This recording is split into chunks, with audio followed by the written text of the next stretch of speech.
The Veth sang their battle mathematics into the dark between stars, and every civilization that heard it had the grace to surrender.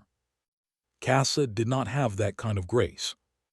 He was watching the hegemony cruiser Ardent Meridian come apart when the docking clamps finally caught his freighter and held.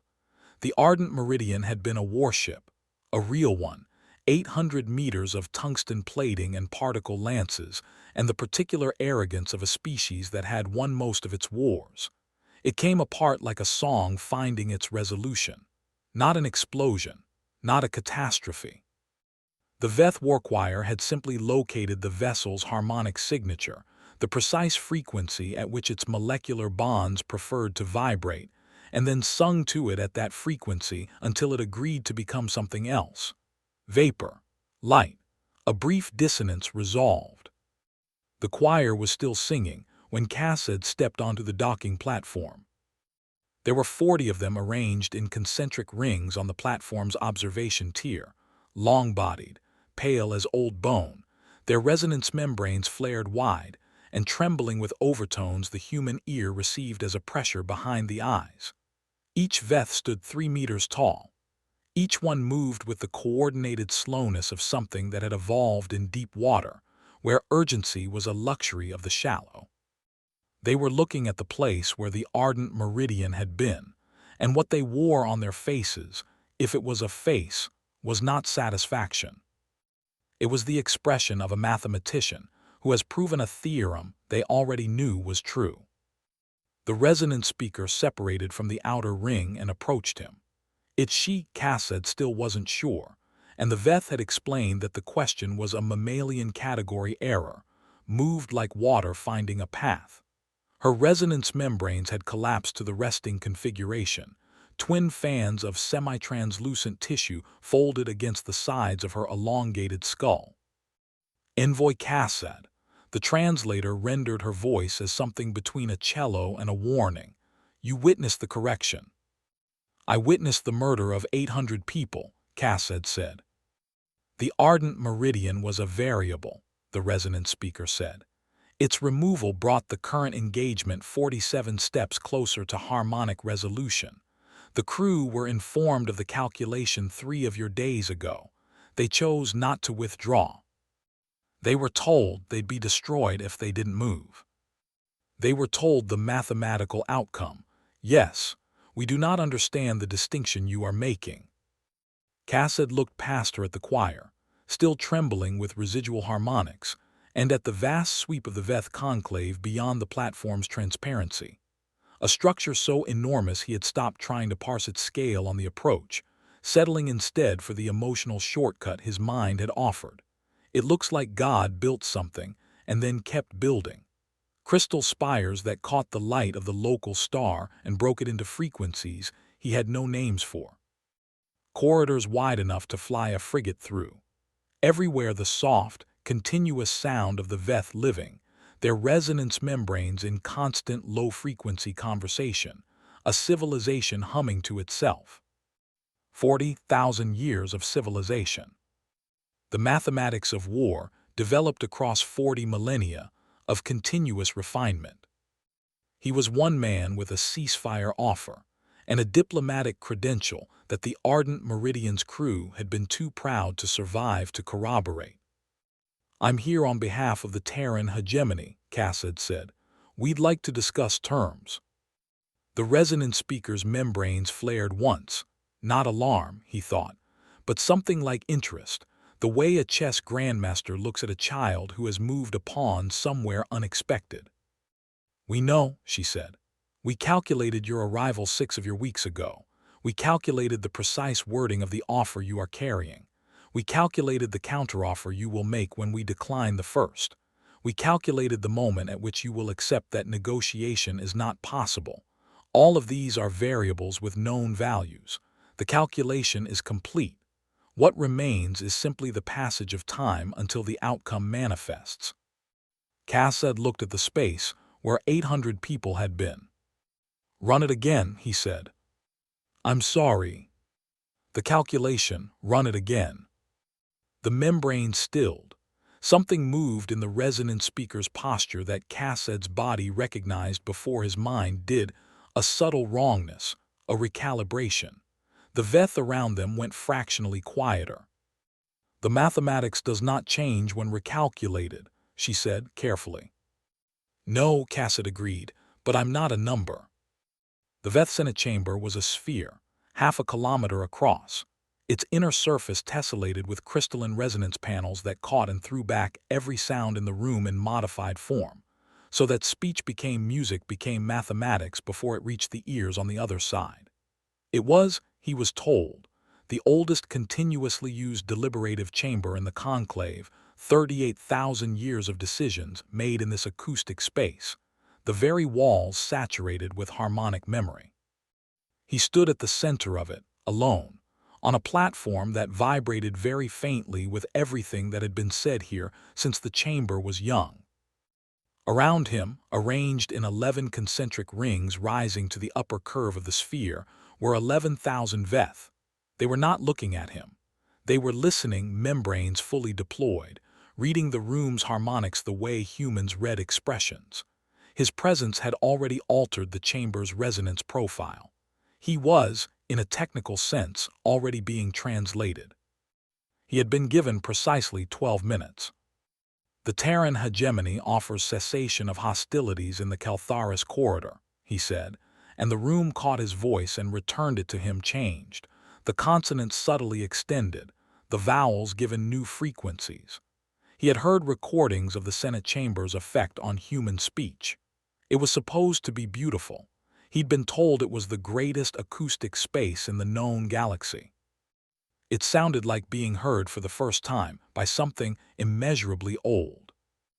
"In exchange," he continued, "we propose a joint administration of the Keltharis transit lanes, hegemony access to Veth harmonic mapping of the outer reaches, and a mutual non-expansion covenant covering. You are offering the Veth the terms of the surrendered," the resonant speaker said from her position at the chamber's first ring. The 11,000 membranes around her flickered in a wave, rippling from the center outward. Agreement. Confirmation. The mathematical notation of a theorem verified. "These are the terms of an equal," Cassad said. "You are not equal to the Veth in any measurable dimension," she said. It was not unkind. It was precise. "You have occupied space for 6,000 years. You have resolved 9 wars in your history. Your most sophisticated weapons operate at the resonance equivalent of a struck stone. The mathematics of the current engagement give your civilization a continuation probability of 12.3%. We have provided you this calculation. We provided it to your governing council 4 months ago. The variable we expected to see, withdrawal, has not manifested.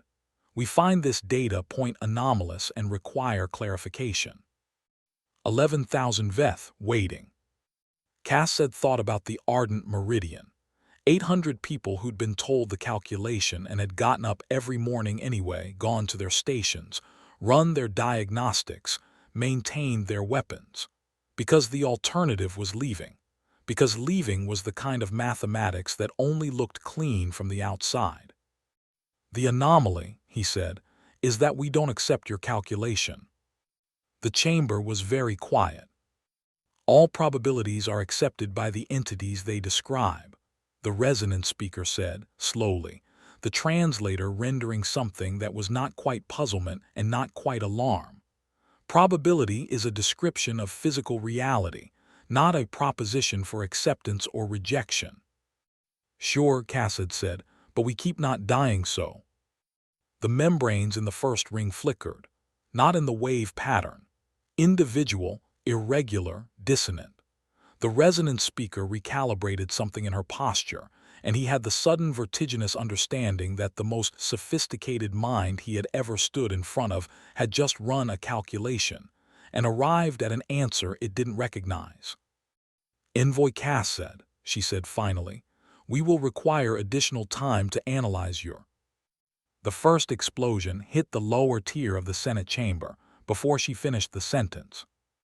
The faction called themselves the Purity Chord, which the translator rendered with exactly that weight, not a metaphor, not a political title, but a harmonic fact.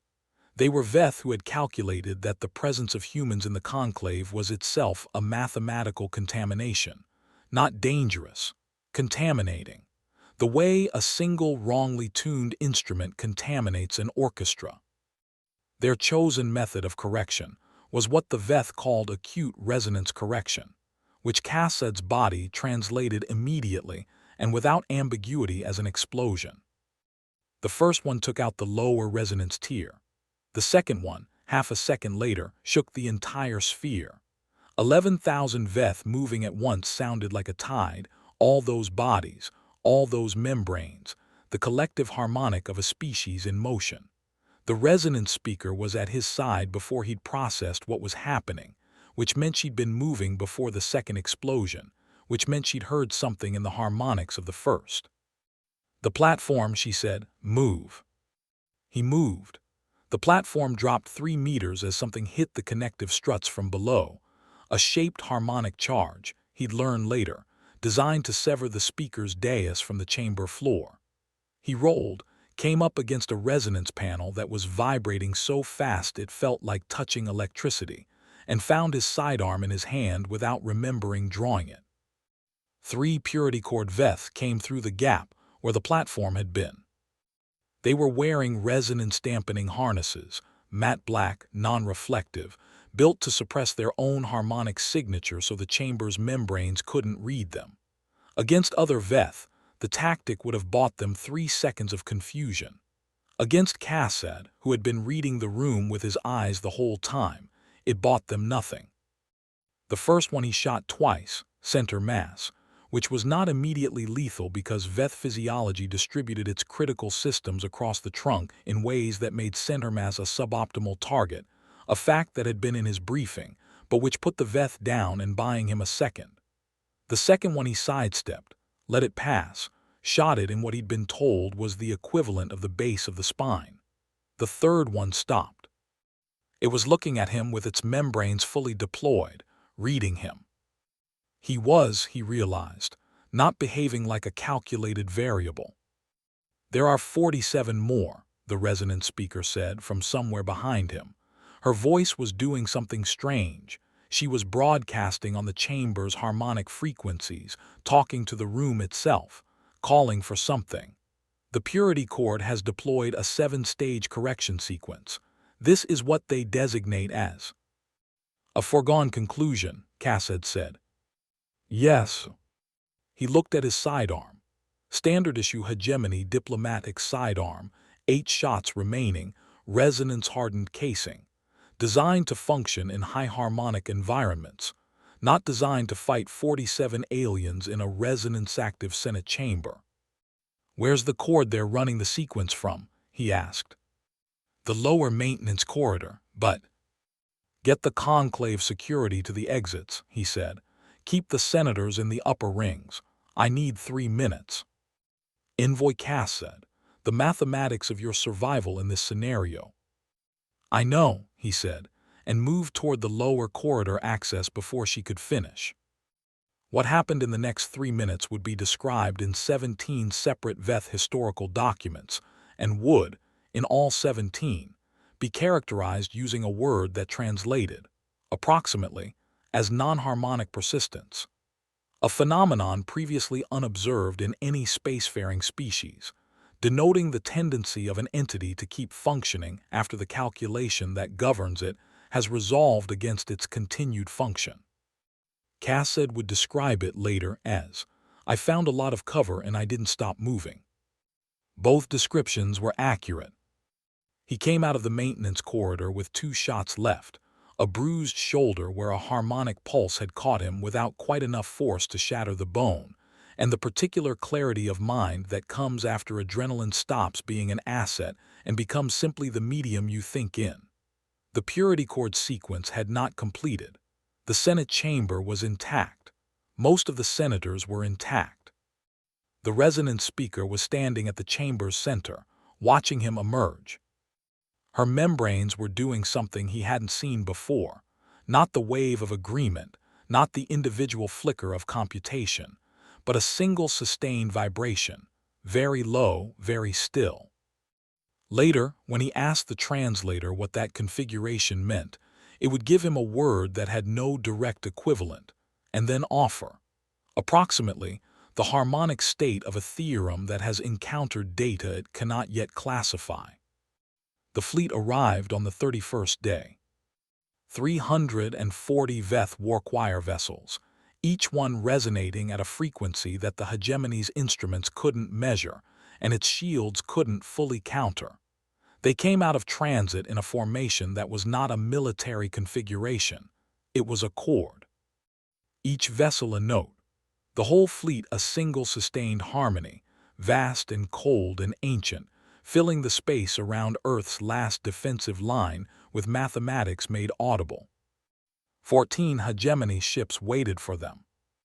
Cassad was back on the freighter, watching on screens, having been extracted from the conclave after the Purity Cord incident with courteous efficiency and what he privately categorized as relief on both sides. The resonance speaker had escorted him to the docking platform personally. He hadn't expected that. "The calculation has not changed," she told him, at the docking bay. 12.3% continuation probability. "I know. The Purity Cord incident has been resolved. It will not recur." A pause. "You showed significant persistence in the maintenance corridor." "I was trying not to die." "Yes, we know." She had looked at him for a long moment, membranes in that low, still vibration. "We do not understand why that is remarkable. All entities try not to die. Most entities, when they've run the calculation and lost, stop trying." She hadn't answered that. He docked. And now he was watching the Cord fleet align on 14 hegemony ships that should have scattered 3 days ago and hadn't because he'd sent one message: hold. Not hold position, not hold the line, just hold. They held. The Cord fleet began its opening resonance sequence, the mathematical equivalent of a first move, the declaration of intent. The 14 hegemony ships responded with weapons fire, which the Veth historical records would later characterize as touching, in the same way a thunderstorm finds a lit match touching. The first hegemony ship died in 9 seconds.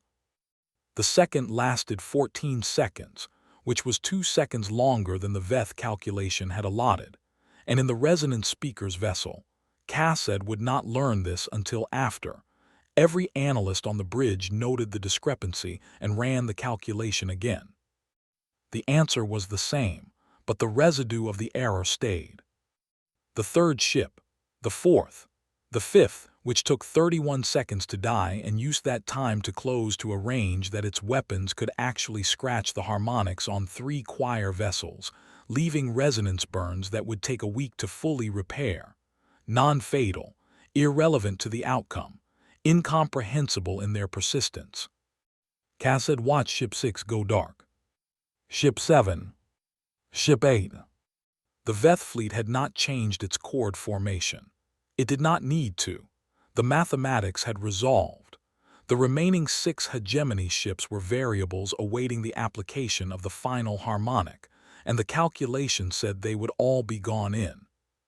Ship 9 opened a comm channel to the entire fleet, Veth frequencies included, and broadcast music. Old music. A string quartet, something 600 years dead, recorded in a wooden concert hall in a city that was now underwater. Cassad recognized it and felt something crack in his chest. Ship 9 had been the Perseverant, captained by a woman he'd served with in the Outer Reaches campaign. She was playing music into the face of a mathematical certainty, and she was still firing her particle lances, and the Veth couldn't classify what was happening. The resonance speaker's bridge, he'd learn later, went very still.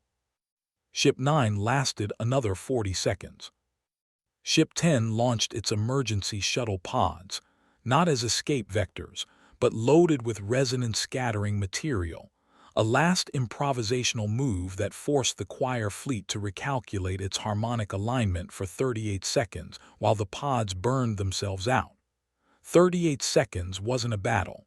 It wasn't even a tactic. The Veth ran the calculation. It still resolved the same way. But the calculation had now been run 19 times. 11, 12, 13. Cass had stopped keeping count of which ship was which. They died with the music still broadcasting, and each one cost the Veth something, not in material, not in vessels, but in the particular expenditure of a mind that keeps expecting the data to conform to the model and keeps finding that it doesn't quite. Not enough to change the outcome. Enough to change the texture of the calculation. Ship 14 was left. It was the carrier Threshold, and it was badly damaged and had been since Ship 6's death, when debris had taken out its main resonance shielding. The resonance speaker's analysts gave it 40 seconds. It lasted 6 minutes and 12 seconds. Cassad did not watch the recording of the Threshold's final 6 minutes for the first 3 years after the war. When he finally did, he watched it once, and then sat very still for a long time, and then started writing the report he'd been avoiding writing since he'd returned. The reinforcement fleet came through the transit point 2 minutes and 14 seconds after the Threshold went dark.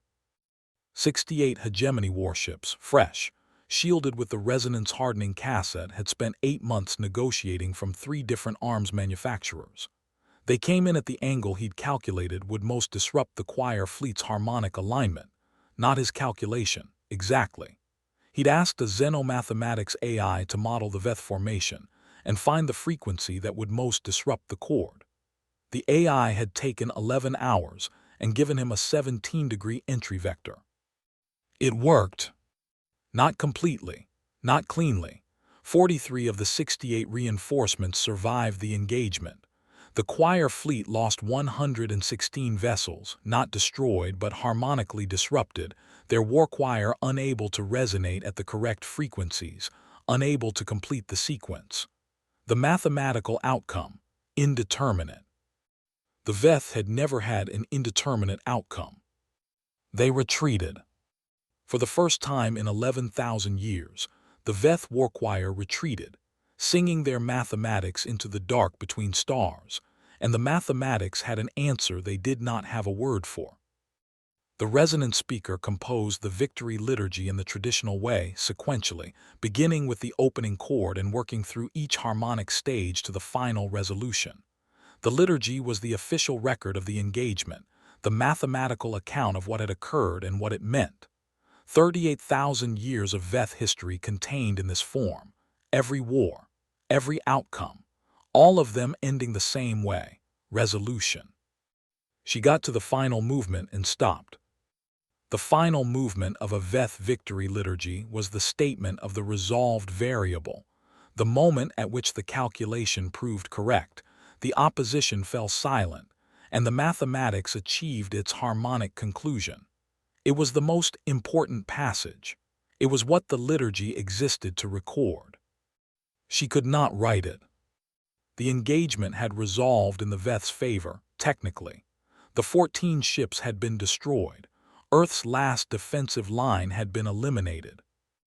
That the reinforcements had subsequently disrupted the Choir fleet and forced a retreat was a separate engagement, governed by a separate calculation, not properly within the scope of the initial liturgy. Technically. But the final movement of a Veth victory liturgy required the notation of the point at which the enemy stopped. And she could not find that point. She had watched Ship 9 play music. She had the recording, standard data capture, automated, the music laid over the particle lance fire and the harmonic collapse of the vessel's structural integrity. The string quartet and the sound of a warship dying. She had listened to it 11 times, which was 9 times more than her professional obligation required. She had also read Cassad's full report on the engagement, transmitted by the hegemony 6 weeks after the armistice. Most of it was tactical. The final section was not. It was a short paragraph that had been flagged by the Veth Intelligence Division as anomalous because it did not appear to serve any strategic purpose. The 14 crews of the Keltharis line knew the calculation.